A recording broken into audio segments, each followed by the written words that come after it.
Welcome back to Food for Thought 2020.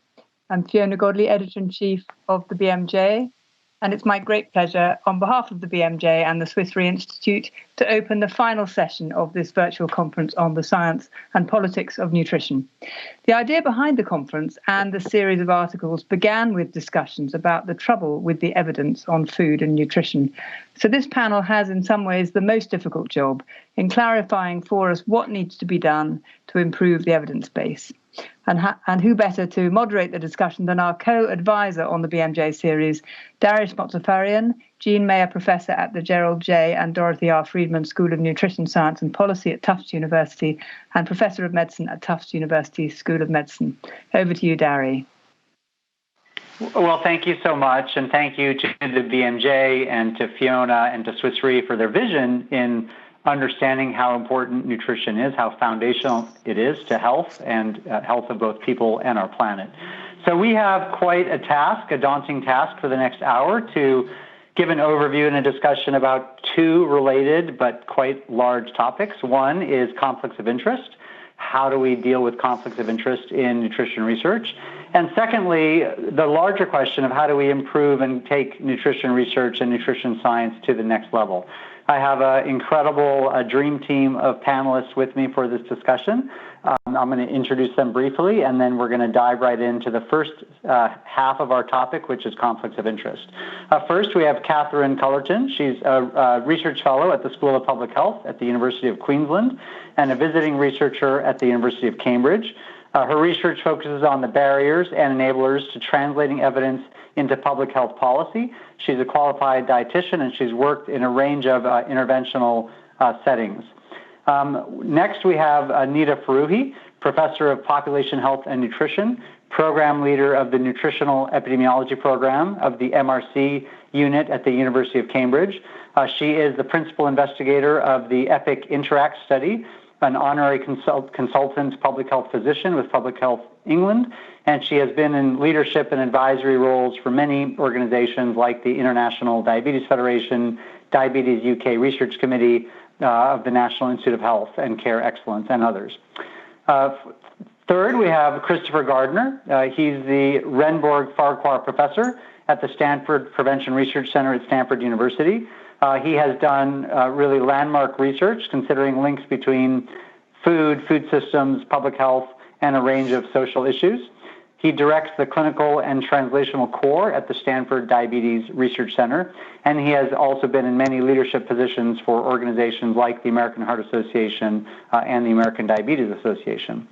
And then our fourth panelist is Gary Taubes. He's an award-winning science and health journalist. He's co-founder and president of the nonprofit Nutrition Science Initiative, or NUSI. He has written several best-selling books like The Case Against Sugar, Why We Get Fat and What to Do About It, and Good Calories, Bad Calories. He has won, as I mentioned, many major awards for his writing, including the International Health Reporting Award and the National Association of Science Writers Science in Society Journalism Award, which he's won 3 times. So thank you so much for joining me today. And so for the first 20 minutes, we're going to talk about conflicts of interest. Then we're going to spend about 20 minutes talking about improving nutrition research. And then we're going to close with about 15 minutes of audience Q&A. So please enter your questions into the chat, and we're going to read those and curate them and try to pool together questions. So first, and let's start with Catherine, but I'd like each of the panelists to answer this question. First, if you had to just pick one major challenge right now for conflicts of interest in nutrition science, what would it be? Catherine? Thanks, Dari. I think for some researchers, there's a sentiment that disclosure and transparency is all that's required to mitigate taking food industry funding. And that's a really important first step, but it ignores the very real risks of unconscious bias that occurs at all stages of the research process when you take industry funding. And many studies have shown this relationship. And then there's another significant issue we've found, which is that more and more people are not trusting research that's been funded by the food industry. So you may try and conduct the most rigorous science possible funded by the food industry, but there's going to be unconscious bias, which will highly likely impact on the research process. And there's a growing population who will not believe or trust your findings. So I think that is a serious challenge for researchers.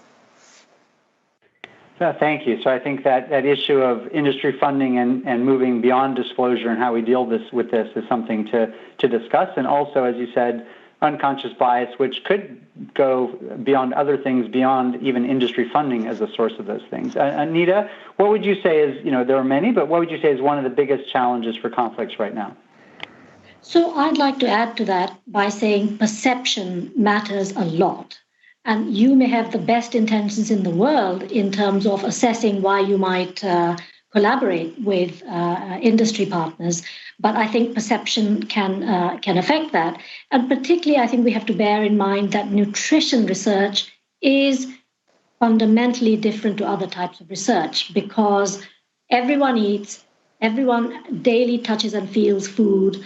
It is not specifically a particular drug for a particular disease. It's ever present, it's ubiquitous. So I think that places nutrition science in a very different space. That's a very, very important point. This is personal to all of us. We all eat every day, and so the science matters a lot, and getting it right matters a lot. Christopher, could you please give your thoughts on one major challenge? Yeah, it's pretty hard to add to that. It's just funding. If you're a young investigator trying to move forward, even if you're an established investigator and you haven't got the federal funding that you need and there is other funding available, it's hard in that space to turn that down. And so all the issues that Catherine and Anita brought up come up in that case. So maybe a better balance of federal versus philanthropic versus industry funding and just better ways to be held more accountable. It's a very challenging issue.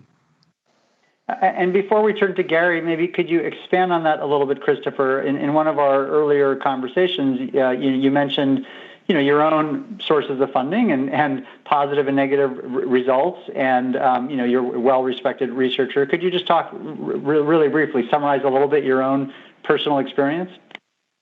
Yeah, I was sort of adding up, doing some mental math. I've published about 20 different trials, 10 from industry and 10 from NIH. The industry funding was actually always smaller. Some of it was just pilot funding that got me an NIH R01 because I got to do some pilot work and get some important information. But if somebody wanted to hold me to task, if I showed up on an American Heart Association board and they said, "So, what industry funding have you ever taken?" I have a track record. I also have a track record of a lot of null findings, industry-funded studies. And so I wouldn't have been able to survive in my career if I had not had some industry funding.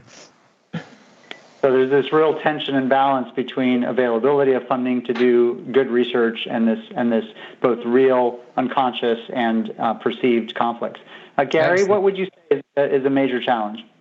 Well, I'm going to follow up on actually what Christopher said, because as an investigative journalist looking at this field for the past going on 30 years now, I think there's equally a bias and a conflict of interest that comes with NIH funding. Over the years, as the National Institutes of Health, as the different institutes have determined what they thought the truth was likely to be, you were only going to get funding if you did research aimed at that truth. So for 30 years, we funded studies on dietary fat because we thought dietary fat was the cause of heart disease. And by doing it, we slowed down the research that might have implicated sugar, because if you wanted to get funded doing sugar studies, you were perceived as a quack or an outsider or a fringe player. So there are cognitive biases that feed into the institutional funding that then determine who's going to get funding and what projects are going to get funded on. And then the ones who don't get funded have to turn to industry,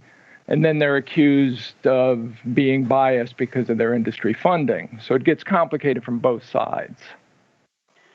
Well, I think you raise a really important point beyond, the source of funding, or is the bias of reviewers and kind of the field, and the unconscious bias of the investigator himself or herself who wants to get the funding. And this is not only true in nutrition, but it's very personal and population relevant to nutrition. And so, as a cardiologist, I've watched for years as colleagues who wanted to get funding had to propose something in vascular biology. It had to be vascular biology to get funded, and then it had to be statins, and then it had to be genetics, right? And if you tried to go outside and do something really innovative and groundbreaking, you were unlikely to get funded. Not that those fields aren't important, but there can be kind of a groupthink of moving in one direction. So let's go back to Catherine. You mentioned at the beginning, transparency itself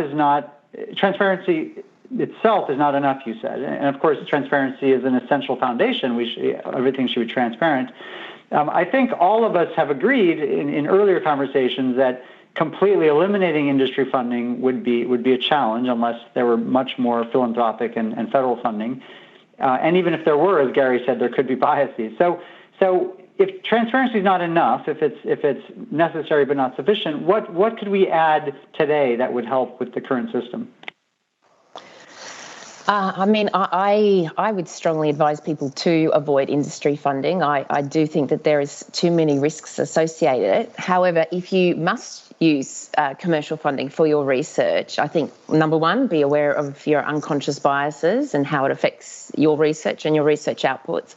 And then if you can seek funding from a company or a sector that doesn't have a vested interest in the research outcomes, so perhaps like an electronics company or a bank or something like that. You could also bring in independent analysis of the data that you find. You could put an independent person or on your research advisory committee. So these are some things that you could do if you felt you must use commercial funding for your research. And Gary, let's come back to the issue of kind of the cognitive bias, unconscious cognitive bias of reviewers and investigators to even get funding in the first place, especially significant funding. Do you have solutions for that? Well, no, quite simply. In theory, the scientific method is supposed to protect against that, but if you can only get funding to test certain hypotheses, those hypotheses are going to be the ones we're focusing on. One of the things we've seen in this BMJ Swiss Re meeting over the past few days, for instance, is controversy over salt and high blood pressure and hypertension that's gone back to the 1960s, if not before. And what you had was a field in which the only research looking at possible dietary triggers of hypertension was salt-related research, and researchers who would only study that one hypothesis. So in theory, in a good scientific enterprise, you want to study multiple hypotheses simultaneously, which of course then makes the clinical trials all that much harder. So there are a lot of problems. I don't have a solution to it. As you put it, these problems exist in every field of science. You get funded for what's fashionable, and you don't for what's not. Yeah, those are important points. I will say that NHLBI has had a good track record in SALT of funding other studies, and so the DASH and DASH sodium trials were a good example of that, where they funded a factorial design to first just see what about adding fruits and vegetables, then adding a healthy diet pattern, and then on top of that, sodium reduction, and showing that they were all additive actually and synergistic, but all equally important. So, but I think you're right that there hasn't been as much exploration of potential harms or other things. I think that's and probably not as much funding given how important blood pressure is on all of the possible other determinants. Nita, what as a investigator yourself who's works at the MRC, also has to get additional independent funding. What are your thoughts on biases, whether funding related or other non-funding related? How can we try to address this? Oh, I think you're on mute still. So sorry. You've brought up a great point because I think biases are not limited to financial interests. They can very much come from non-financial sources as well. Partly, we know that the stuff that scientists really go all the way and get a Nobel Prize for are when they pursue a hypothesis and devote all their life to setting up experiments to test that, etc. So we have a personal vested interest sometimes in taking forward a particular hypothesis or investigating as fully as we can. And there are other types of non-financial interests. such as if people write blogs or books, or perhaps even deeply held beliefs, which could be cultural, which could be religious, which could be family held beliefs. So, it's really tricky, this space. What among these should one really be required to have transparency about? So I would go back to your original question of, do we all agree that that we must have transparency? I would say, well, what should transparency actually constitute? And different researchers interpret that question when we submit our articles to journals very differently. I have had one example where two authors were funded from the same institute. It was a food industry, and one of them declared it, the other one didn't, because in the way the question was asked, they didn't feel they needed to divulge it. And also, should it be 3 years? Should it be 5 years? Should it be ever? All of these, both financial and non-financial issues, are challenging. Yeah, and I think that, again, what's most often talked about is industry-funded investigator studies. But of course, industry also has can create conflicts of interest by funding institutions. There can be major institutional gifts, naming gifts, other things like that to create new centers. And there can also, of course, be conflicts of interest, clear conflicts of interest in policy. I think for time, we're not going to delve into the potential conflicts of interests of industry and policy, because that's, I think, very, very clear. I think we should focus on the research side.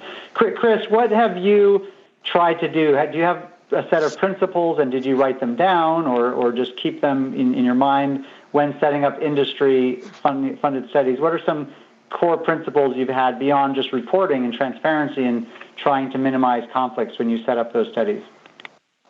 Yeah, I mean, I think so. I really appreciate now registering ahead of time on clinicaltrials.gov, creating a statistical analysis plan and submitting that ahead of time to ct.gov or Open Science Framework, working with a third-party statistician. So that's not part of your group. It's not your postdoc, so that you've brought them in from the outside. So we actually have multiple mechanisms to assure some transparency here already in place. And I think journals are expecting that more now, and publishing your code from your analyses and making that public. So I think a lot of these steps are proving to be helpful in addressing potential conflict of interest and disclosures.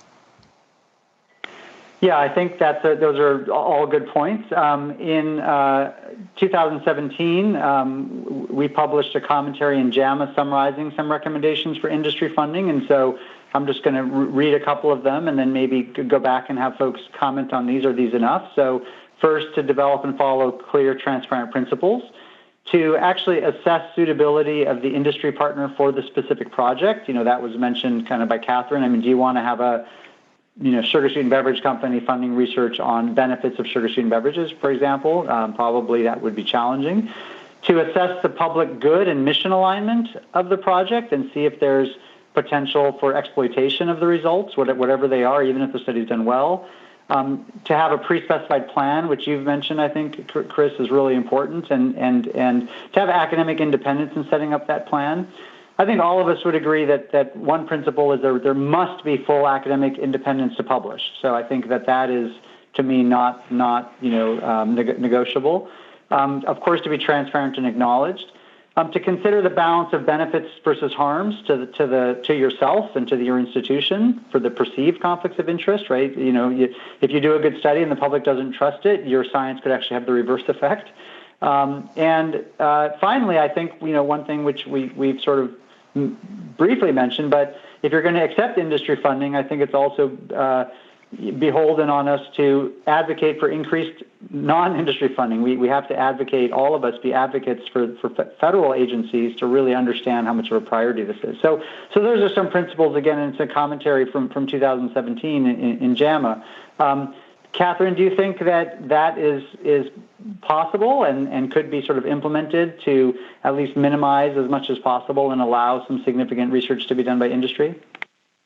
I think that they're great principles, Darry. I think from our research that NITA's been involved with as well, we found that researchers have the greatest problem trying to assess which companies are appropriate to engage with. And so, that's a very hard task for a lot of people. If you're like myself, I would just say don't take funding from anyone, but other people do want to take funding, and trying to work out which company is appropriate is very challenging. And so I'm just going to do a quick plug here. We're developing a toolkit right now, which will take researchers through a risk assessment process to work out whether companies are appropriate to engage with, and the risks that you need to consider with the type of interaction as well. And so I think that's the area that researchers really want some assistance on and direction on to go forward. Do you have a URL for that yet, or stay tuned? Stay tuned. Okay. Gary, can we turn away from industry funding and even from reviewer bias, and turn to personal bias, which you mentioned? So I've known researchers who are staunch vegans who write about the harms of meat, or personally themselves have really had amazing results from one diet or another, and then so do research on that. That's of course natural and normal. Like our lived experiences, lead to hypotheses which we then want to test and are passionate about. It's hard to do these things. You're going to spend, I don't know if people realize how long it takes, but to do a 1-year trial might be 9 years from when you have the idea to get the funding, to do the trial, to get it published. So if you're going to put 9 years of your life into something, right, you have to believe in it. It seems to be so pervasive, right? And is it such a problem that we can't get around it? Is it going to always be in our way, or do we just have to sort of recognize it and do our best to deal with it, or are there other solutions? Well, I think, Darry, I'm going to answer that question very shortly. Then I want to get back to the conflict of interest question also briefly and respond to something Catherine said. The short answer is exactly what you said about testing your hypotheses. As long as you're testing your hypotheses, your bias is irrelevant. If you go out to support your hypotheses or to try and accumulate evidence in support of your hypothesis, now the bias is deadly. You're going to succeed because people always do now that we have cherry picking issues and all the rest of the mishigas that goes with bad science and bias science. So as long as researchers go out, I think as Popper said, to sort of rigorously and brutally try to destroy their hypothesis, we'll be fine. Doesn't matter what their bias is. The industry issue that I wanted to bring up is traditionally, nutrition departments were founded to work with industry, right? Now, if you're an industry, you should be concerned about the health benefits or risks of your products, and you should want that tested, ideally, especially in this world of obesity and diabetes epidemics, where we're worried about chronic disease risks. And if I were an industry, if I were Coca-Cola or PepsiCo, I would want to go to independent academic researchers to tell me whether I was causing harm and to do the studies necessary. So I would want industry to want to do that, and I would want academic researchers to want to work with them in an ideal world. So then all the questions of transparency become critical.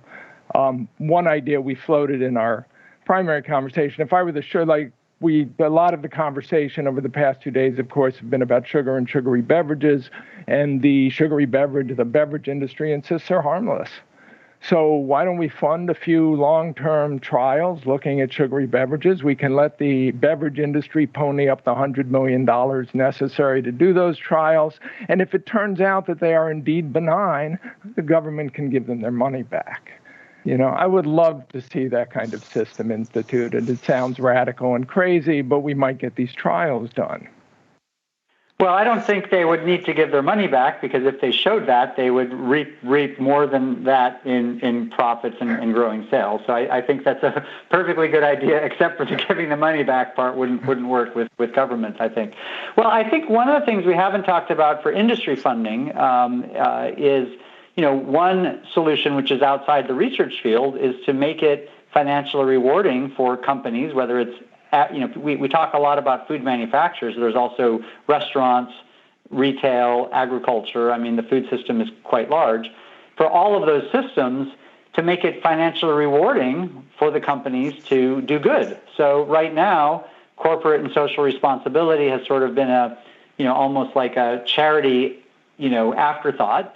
And that's starting to change with ESG, environmental, social governance guidance around investing. And so slowly, investors are starting to reward companies for doing good. There's not really anything in ESG around food and health and nutrition. So I think that's quite missing. And so if food industry had aligned interests, that if they make healthier products, they're actually directly financially rewarded beyond just consumer demand, that could really help a lot. And so I think this is an issue that's larger than researchers trying to tackle. And I think governments have a role and investors have a role to make it profitable for food companies of all stripes to do good in the world.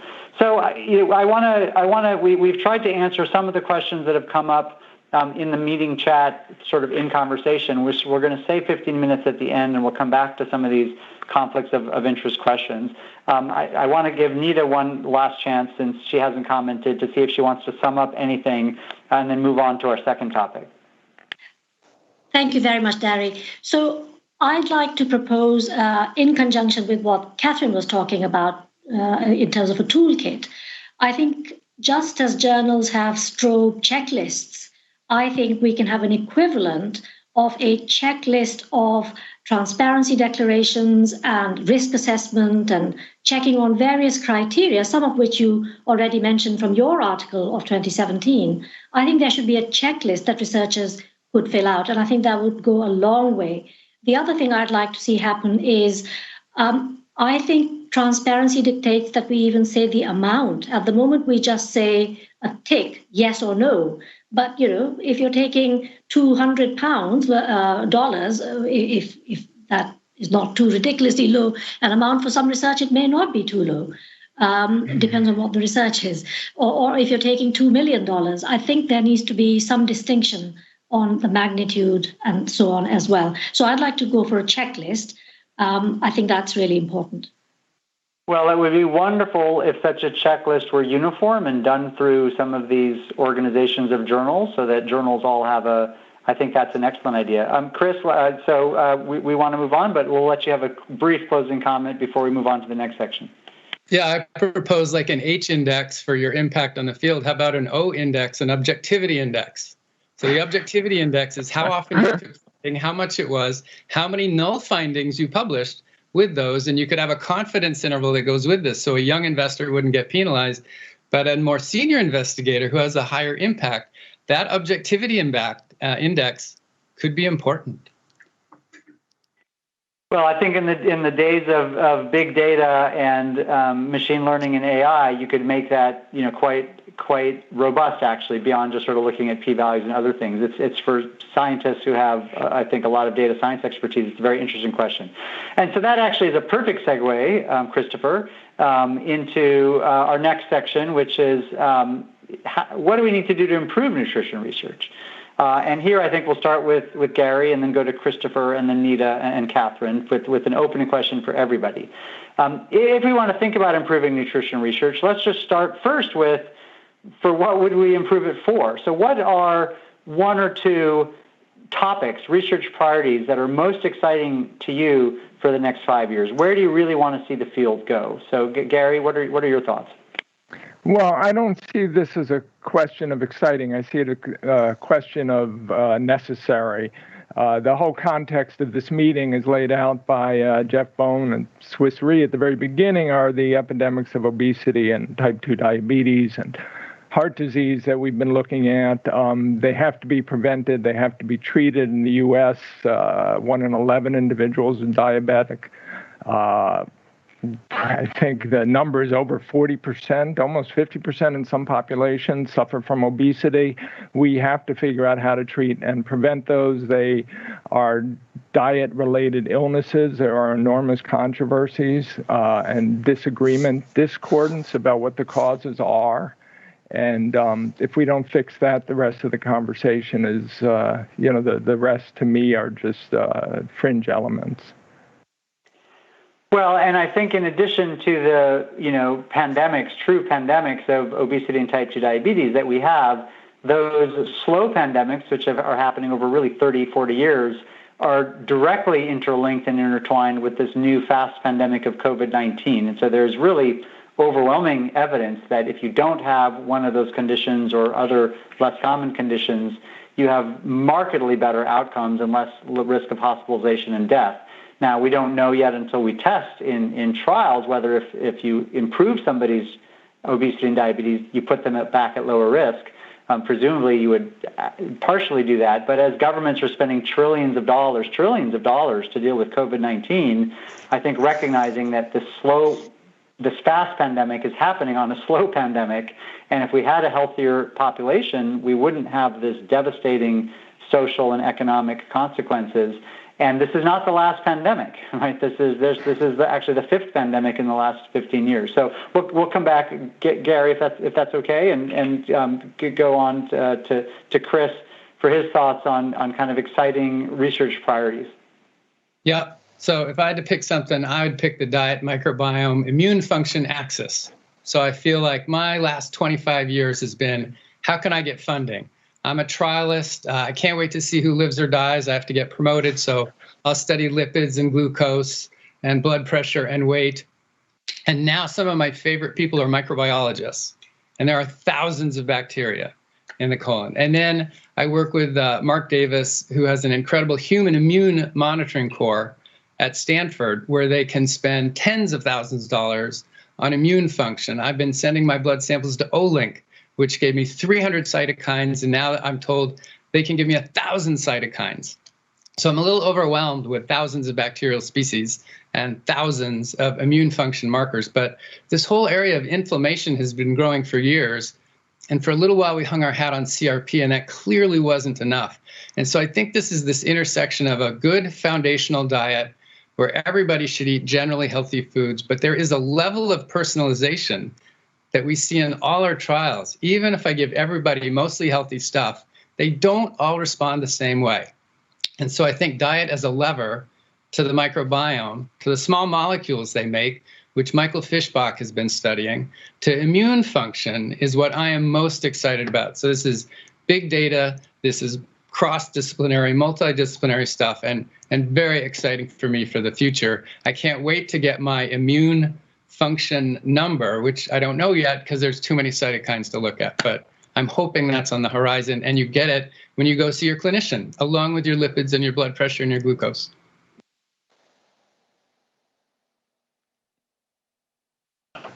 Gary, you're muted. Oh, sorry, thank you. I said really exciting topics. Nita, what are your thoughts? Gosh, I have so many, but I think I am very excited about the prospect of not having only a North American and European focus in research. I would like to see a lot more research and priority given and funds to be generated and found for research in economically poor settings and looking at ethnic diversity in nutrition and health. I think it's absolutely paramount. And the ethnic disparities we've seen through COVID have really brought this to a huge spotlight. So I have so many wish lists for the next 5 and 10 years, but let me name that as one for now. Yeah, and that's crucial. You know, of course, there's foundational income, education, prejudice, housing issues that lead to health disparities and social disparities. And yet nutrition is fundamentally part of that, and it also feeds forward in a vicious cycle. So people with the worst access to healthy food do poorly in school, do poorly at work, get sick, and leads to a vicious cycle. And so I think, you know, understanding the implications of this as one part of the big picture of disparities is crucial. Catherine, what are you really excited about?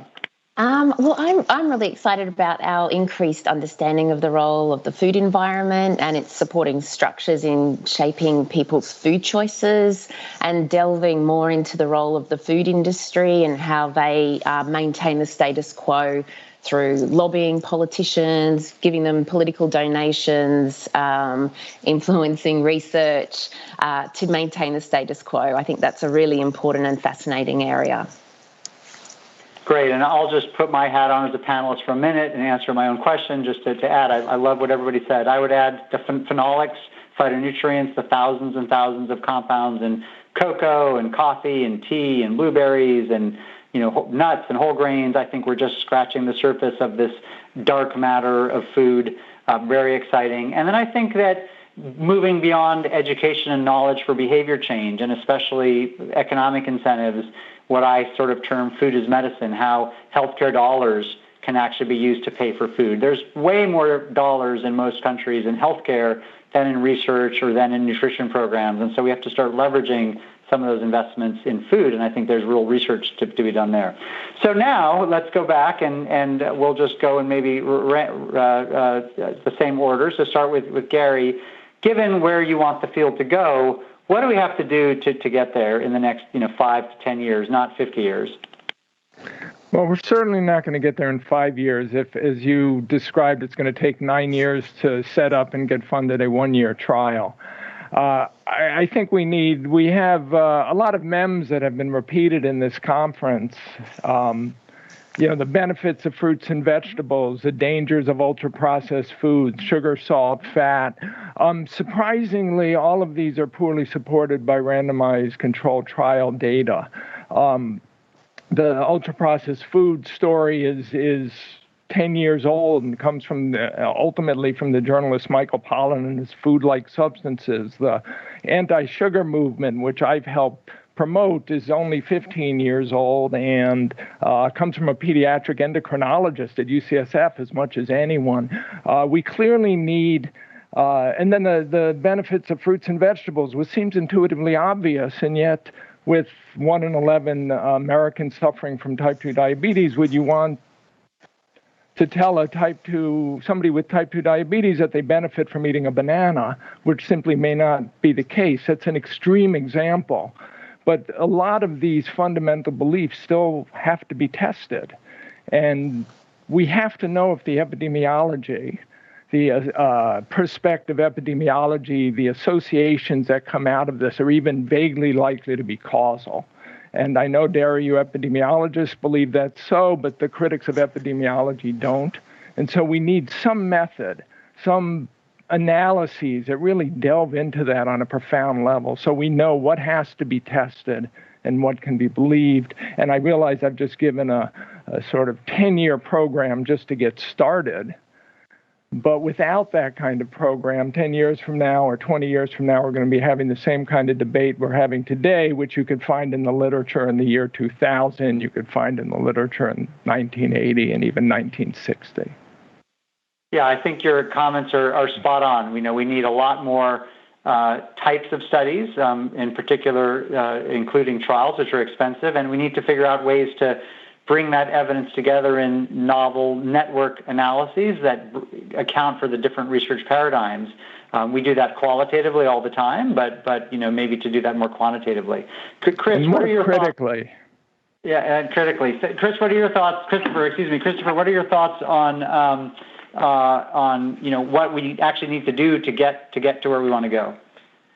Well, it almost always seems to be funding for the most part. So NIH hasn't raised their cap on those R01s that we've had. There's been a $500,000 cap per year for a long, long time. And if I put myself on as a PI and I put Justin Sonnenberg, my microbiologist, as a co-I, all of a sudden the money's eaten up and there's not that much more money to run a trial. And yet making these more interdisciplinary would really help. And then I'd also love to see some funding structure mechanisms where you ran the whole trial, and if you found something, you could go back and do the more exploratory work. So I feel like writing a trial to look at everything is problematic. We now sort of collect more blood than we need, more stool samples than we could ever assess. Because if we found something, we could do a deeper dive, but we're not sure if we're going to find something. So I'd love some new funding mechanisms where you could include a broader, more diverse group of specialties. And then, had you found something, you get to go back and do the deeper dive and look at the small molecules and look at the immune function things. And so it'd be nice to set this up so the funding structure was a little different and you could work with more people and do more things once you had a good, solid design and pulled it off, got recruitment, got retention, and then you mastered that. And so you had access to more funds to go deeper.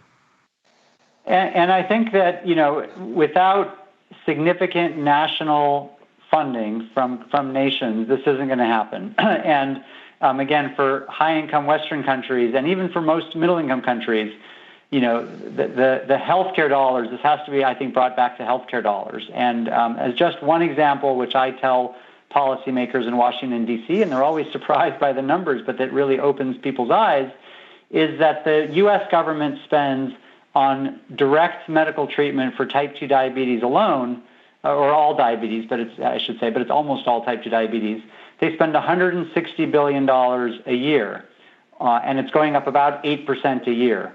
So it's going up about 12 billion per year. And that 160 billion is just what they're spending for direct medical expenditures. The entire NIH budget is about $40 billion, right? And of that, nutrition research is a small fraction. So shouldn't we be spending 2, 3, 4 billion a year just in the U.S. on a major new national moonshot for nutrition research to answer some of these questions and start to get these costs under control? And I think that private payers like Swiss Re, like John Hancock Insurance, who we work with, like healthcare systems, should also be putting their money into this to save dollars. So, Nita, what are your thoughts on how we get to where we want to go? I think using a combination of different study designs and research, I think, is paramount, because there's been this dogma that RCTs are the only way forward. Well, for chronic disease conditions, that is not really very feasible. Absolutely, for intermediate pathways and markers, you can do that. So using that, but also I think really investing in new technologies and method development, because one of the biggest downfalls, which we ourselves acknowledge in nutritional research, is the methods we currently have. So we need to supplement that. I don't think we would abandon subjective assessment, because I think that's informative in its own way, but we should complement that and supplement that with biomarkers and biomarker discovery. So the omics technologies, and this is where the interdisciplinary work with colleagues who have greater expertise in some of these areas. We need to bring data scientists on board who know more about pattern recognition and about these more complex, huge, big data analyses. Also, we need to look at new and innovative ways. We could do web scraping for certain types of data. We need to be really imaginative in how we bring data together, especially going back to the point I made earlier about research in the low and middle income countries. Well, a lot of the folk there don't have, they may have collected data, but they don't have statisticians, they don't have analysts. So let's do data sharing, which is easy. There could be federated ways that you can take the analysis to the data rather than data coming through email or whatever other regulatory, legal contracts and so on. So I think there's a long way to go on data sharing, on interdisciplinary work, and on innovation in methods and using data science.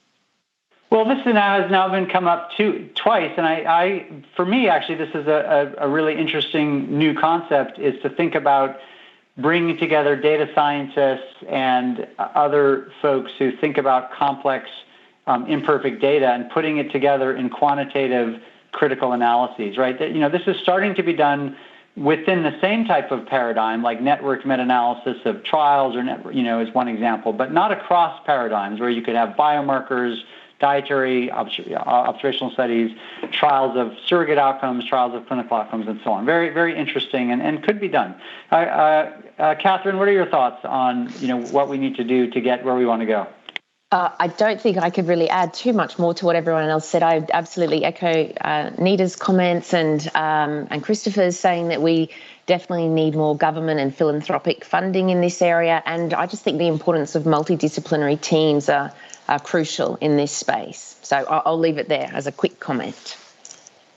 Well, so I'll come back to you then with the next question, since everyone had said a lot of things. So, I think it might be helpful for us to think about, well, what's feasible and where do we want to go? If we look back and say, since the turn of the century, since 2000, what have been some of the improvements? I mean, I hope Gary would agree. We know more now than we did 20 years ago, not enough, but we know more and we have better science. So what were some of the key discoveries that helped us in food and nutrition in the last 20 years, at least as a looking back, understanding our history of where we've been to help us think about where we want to go? Do you have any major discoveries, changes in the research, changes in science that you think have helped us in the last 20 years?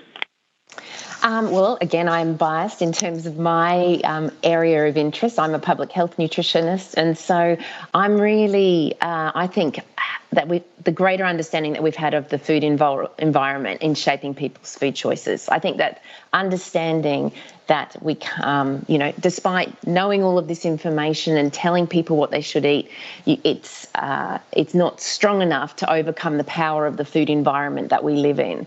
And finding out more and more about that, I think, is crucial to moving forward. Excellent. I fully agree with that. Nita, what are your thoughts? What have been some landmark changes or advancements in the last 20 years?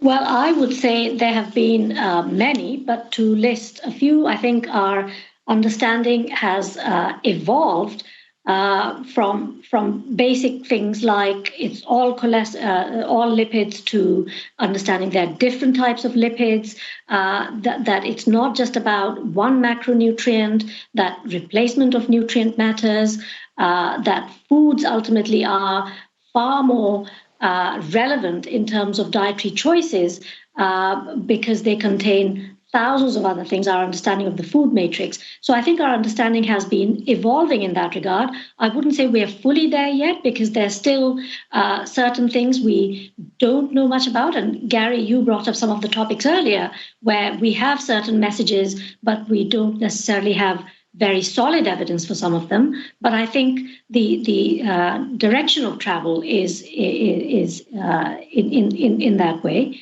So I would say that greater understanding of the relevance of foods and dietary patterns has been a really important one. And don't forget, just because many of our dietary guidelines have started shifting towards food-based guidelines, that doesn't mean that's happening globally, because in many places, people are still stuck in it's all about low fat, for instance. They don't even start to go down into their different types of fats, some of which may be good and some might be bad.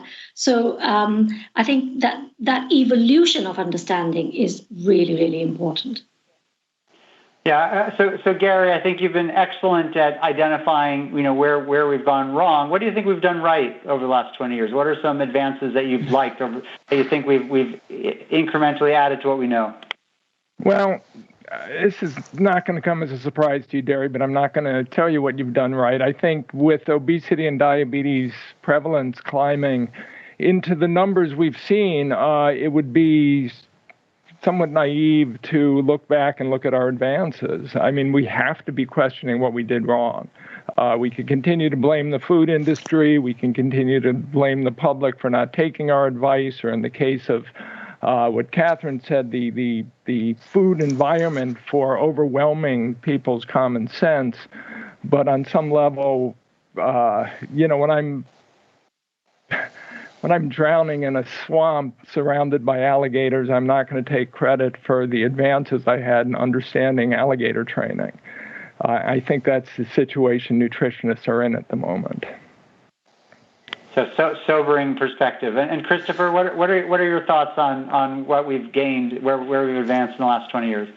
Yeah, I have a happier note. Well, I'm going to build on Catherine and point out my favorite new partners are chefs working in dining halls on behavior and food system issues and taste. But if I were to go back 20 years, I'm really impressed with the epi field that has not just looked at prospective studies, but changes over time with repeated measurements. Derry, you've done some really interesting work comparing changes in whole milk to changes in low-fat milk for weight.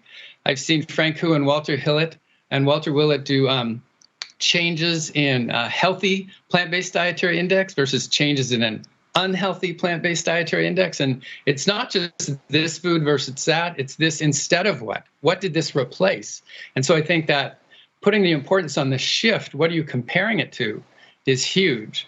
And from my world of clinical trials, the big difference, I think, has been CGM. So tools like continuous glucose monitoring, where instead of just a fasting glucose or even an oral glucose tolerance test, you get glucose every minute for days at a time. And so you're really watching postprandial responses. So new tools for trialists as well. It's been really exciting. That's great. Thank you. Well, we have about 10 minutes left, so let's turn to some of the questions. Again, I've tried to work them in as I've been reading them come in. One of the questions is on this area is, who's going to really fund this? Because it's not like a pharmaceutical company has a patent and is going to make, $1 billion. So who's really going to fund this? And I'll start with the answer to that, but anyone who wants to raise their hand, I think that we are paying for this in healthcare costs at a minimum, and also lost productivity. And so I think the people that are paying for the healthcare costs, whether it's governments or private payers, should be the ones that absolutely have an economic incentive to pay for this. If we just say people are dying, there are health disparities and inequalities, and we're crushing the environment, nothing's going to change quickly.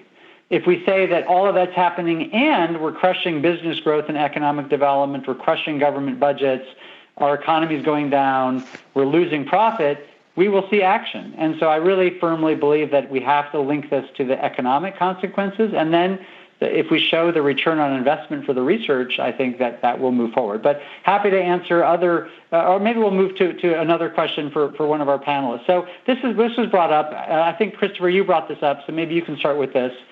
How can research better address the individual differences? You mentioned this. So there's an average effect, and an average effect is, of course, important for public health, but there's also individual differences. And so how important do you think this is, and how do you think we're going to address this? Yeah, I love this question, and part of it is just the big data and all the colleagues that we can have. I'd also like to see us move to more adaptive trial design. So the old thing is you randomize people and you can't break that. You got to go till the end, even if it doesn't seem like it's working. I love this idea of putting people on two different diets and waiting to see who thrives and who fails, because we get both of those, and then taking subsets of those and re-randomizing them to the other diet or another diet, and then maybe re-randomizing them again to get at some of this personalization, because there isn't one diet that works for everyone. So I think maybe adaptive trial design is one approach we could use.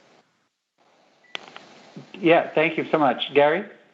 Yeah, I think sometimes we get confused on the question we're asking here. So if you ask, again, we have obesity and diabetes epidemics. I'm going to keep returning to them because I think they're so important. That these epidemics manifest themselves worldwide in pretty much the same way in every country, independent of the baseline population, independent of the baseline genetics, and independent of the baseline diet. So you add something from the Western diet to any of these populations, you're eventually going to get obesity and diabetes, and that seems to be independent of individual variation. In the population, you'll see people responding differently to whatever this causative agent is, but the causative agent is probably very much the same everywhere. So even when Christopher talks about the healthy diet, everyone doing relatively well on different diets, or people, there's individual variation how people respond to diets. I don't think, Christopher, you mean that there's any of these diets, for instance, should include sugary beverages and highly refined flours, because those people universally seem to, or those people become obese and diabetic seem to universally respond to those poorly. Agreed. Yeah, so I do think there's oh, sorry. Can I respond briefly? Yeah, I feel like there's this foundational diet. If you go all the way from keto to vegan, you see more vegetables, more whole foods, less refined grain, less added sugar, less processed.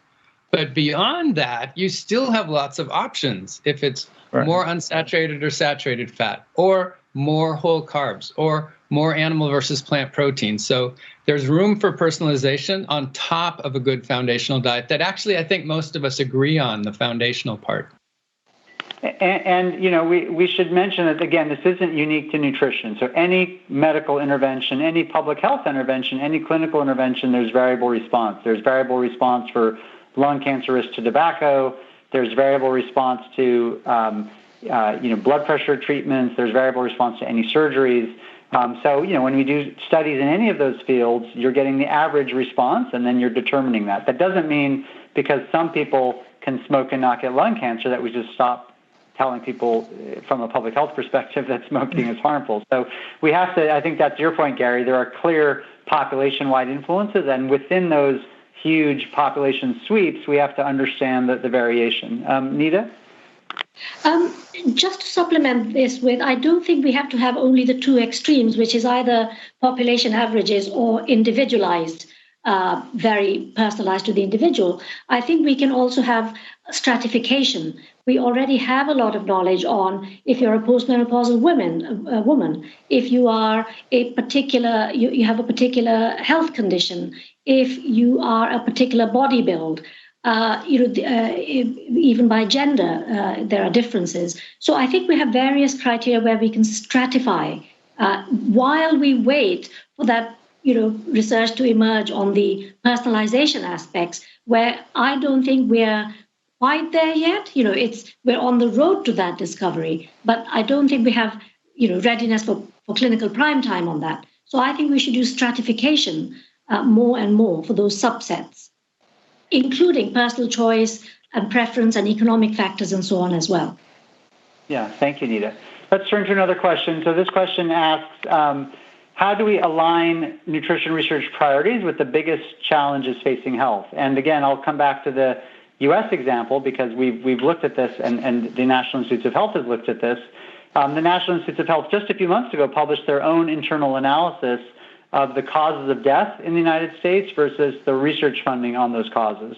And as you might have guessed, there's a pretty big mismatch between the top causes of death and the research funding. And the biggest gap by far was for food and nutrition. And so overall, food and nutrition prevention research to prevent disease by, through food and nutrition represented about 1.5% of NIH funding. And yet, of course, food and nutrition to prevent disease is probably, depending on your estimates, 25 to 40% of the cause of chronic diseases, in the United States. And so a huge mismatch. So I think that first, just doing analyses like that of government funding, I think is important. And I don't know if Australia or the UK, which are also, especially in the UK, major funders of research have done that. But I think that's a first step, is actually just to look at where the disease is coming from and what you're funding. So does anybody want to respond beyond what I've said to how do we align the research funding and priorities to the biggest challenge? I think you just have to measure the burdens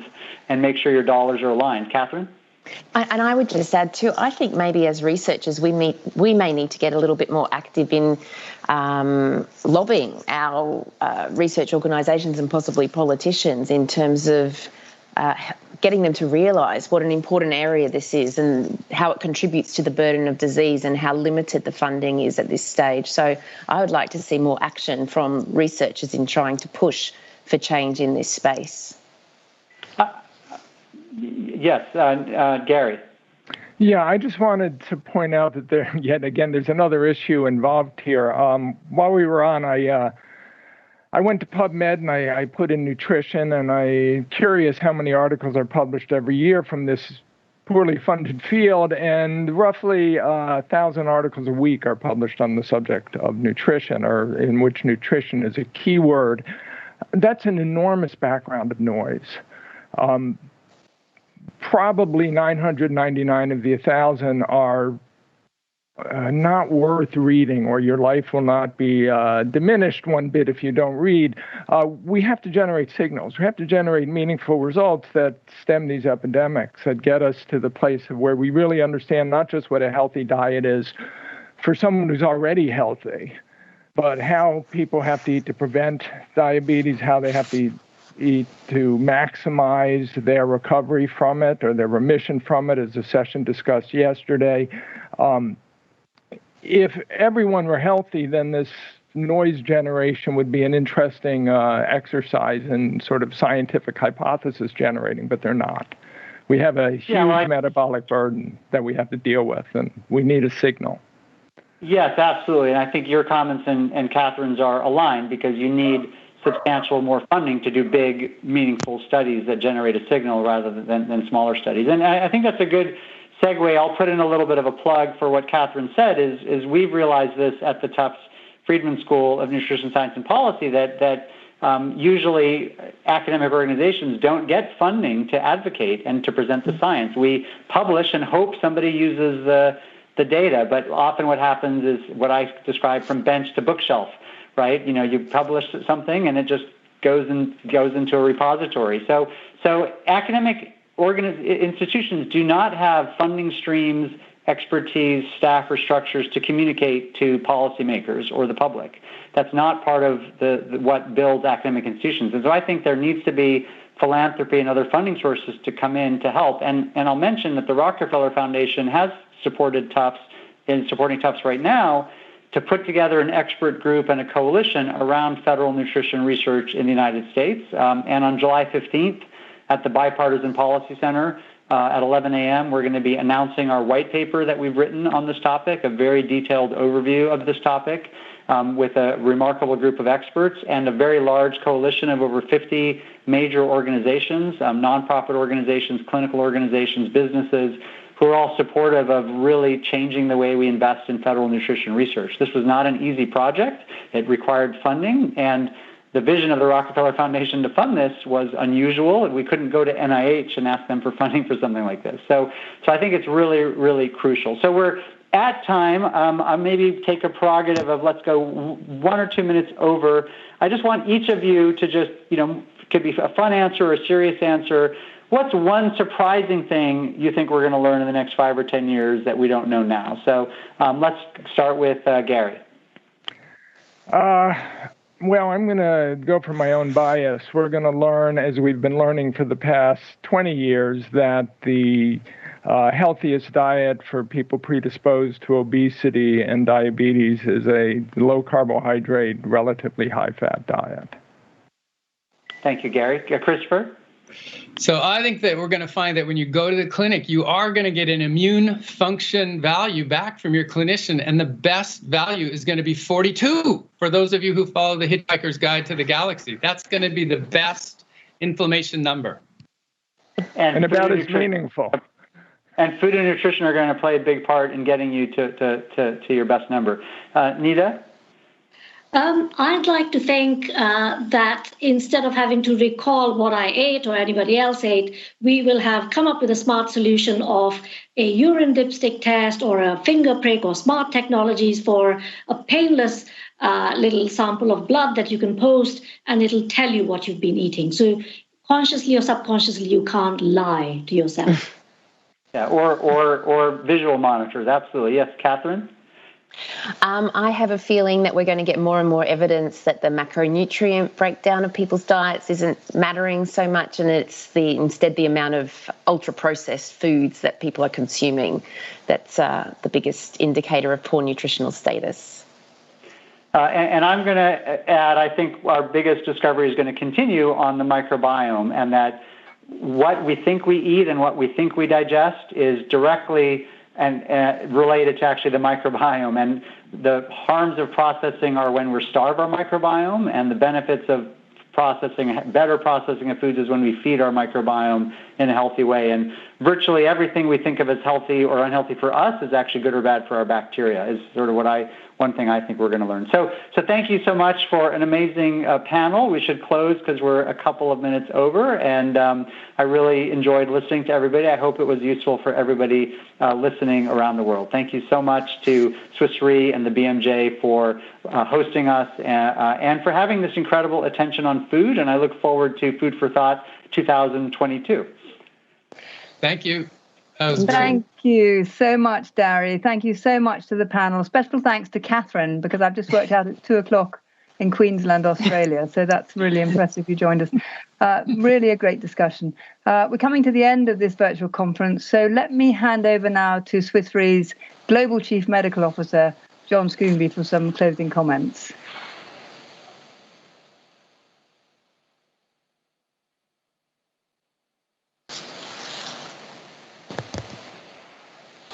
John, you're on mute, sorry. Oh dear, I promised people I wouldn't do that. Thank you. So the first and most surprising thing is that even in Switzerland, things can run late. But we did catch up. So this was very good at doing that. So on a serious note, though, I heard repeated, I think at least 3 times, that food is the leading cause of illness and early mortality worldwide in the last 2 days. We began earlier today with the mental health panel, where there was perhaps not agreement around which diet is best for helping mental illness, but certainly there was consensus around the fact that food can significantly affect our mood and our mental well-being, and avoiding junk food, I think, was a good point of agreement. We focused on fostering diverse views, the BMJ and Swiss Re Institute, in the planning of this conference. And in fact, Nita mentioned yesterday that she was in a room 2 years ago when we had the first conference with people that she would not normally interact with. And I think that is the whole purpose of what we're trying to do. And we really saw that during the discussions. It was again highlighted where some panelists viewed ketogenic diet as being extreme today, while yesterday we had clinicians speaking that and telling us that they're very comfortable reversing type 2 diabetes and obesity with these diets and are doing so safely and sustainably in many patients. Perhaps part of the issue is also our preconception and I think often misperception of words. What does low carb mean? What does ultra low carb mean? What does keto mean? And I think it means different things to different people. The food systems discussion was very broad, very insightful. Sheila Dillon, despite her technical problems, did a great job in teasing out the complexity of this topic. And rather than focusing on particular nutrition and what is good, the bigger picture was in focus, particularly in the time of COVID-19. And food systems brought in terms like equity, justice, resilience, choice, sustainability, and included complex societal aspects that I think as nutritionally focused people we often don't think about, like working hours, access to food, long commuting times. People that are doing 2 jobs don't have time to cook and buy healthful foods.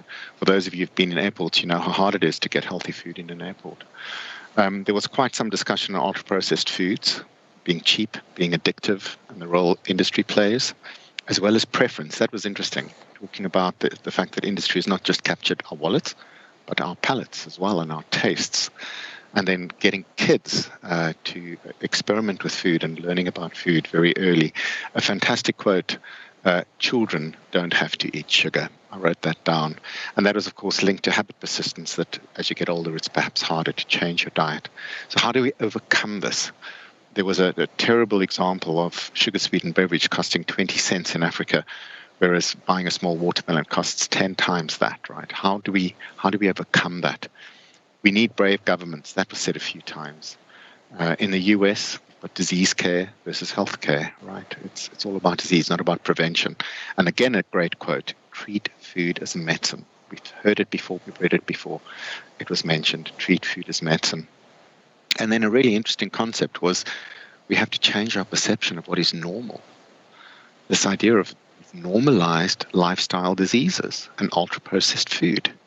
And COVID has thrown a lens on kind of the false narrative that normalization of obesity and lifestyle diseases and metabolic dysregulation is just, it's wrong.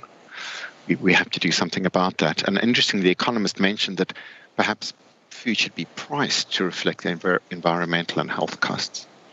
The final panel that Dari led was fantastic. I think it was very open, very honest. The idea of conflict of interest, very much, of course, intertwined with funding, who's funding. But of course, researchers need money, and these studies cost a fortune. Catherine mentioned unconscious bias, that we cannot get rid of it. And another quote I wrote down was, Dari mentioned, in terms of personal bias, if you put 9 years of life into something, you have to believe it. And of course, that is hard. Gary kind of came back at that and said, if you are truly testing your hypothesis, your personal bias shouldn't matter. But of course, when it comes to these studies and how complex they are, one that can always come through. So we need advocates for more funding. We need money to do this.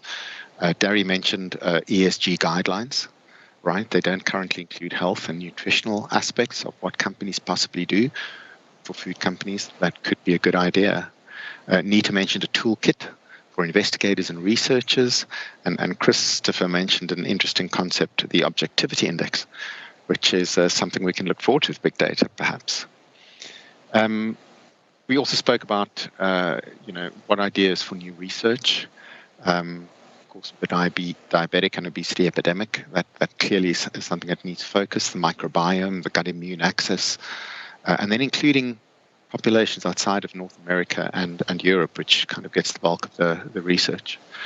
What have we achieved? So there were varying thoughts there. Gary kind of feels we failed a little bit. There were some other indications of good that have been done. But the big question is who's going to pay for this, right? Gary said we already are. As society, we're already paying, right, through the fast pandemic happening on the slow pandemic, and it's terrible for families and populations where people are overweight and suffering from metabolic dysfunction. And then finally, I think if 42 is your number, you need to consider yourself lucky. Thanks, Christopher, for that. So before I hand back to Fiona for the final closing, I just want to thank particularly my Swiss Re colleagues, Irene Marg, Whitney Lodge, Joan Osterwalder, Michaela Rinacker, and the team at our Center for Global Dialogue for the hard work, long hours, enormous amount of work went into this, and of course for the all the participants. But I'm sure I'll leave that to Fiona. I also personally want to thank Jeff Bone as the Chief Research Officer of Swiss Re Institute for his support and ongoing work of this key driver of future health and longevity that certainly Swiss Re will benefit from when we get this right. We will send a survey out right afterwards, including links to podcasts and the articles. There are 4 podcasts already published and three more to follow. Thanks, Gary Tarbes, for those. So thank you very much for attending. It's been a fantastic 2 days. And for the final closing, I'll hand back to Fiona. Thank you. John, thank you so much.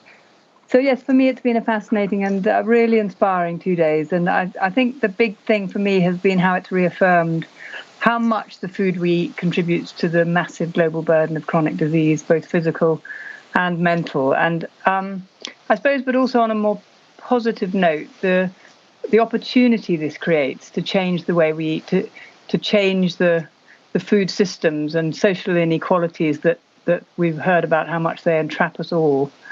And the opportunity to vastly improve health and well-being and dramatically, as you've just said, John, cut the costs to healthcare and to the environment and to society as a whole that's caused by poor nutrition.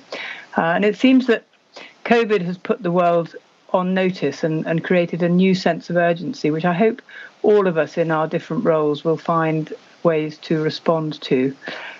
So thank you to everyone who's taken part, and yes, to all those at Swiss Re and to my colleagues on the BMJ who've worked so hard to make this meeting and the BMJ series of articles happen. Huge gratitude to you all. Please join the ongoing discussions on Twitter and on bmj.com.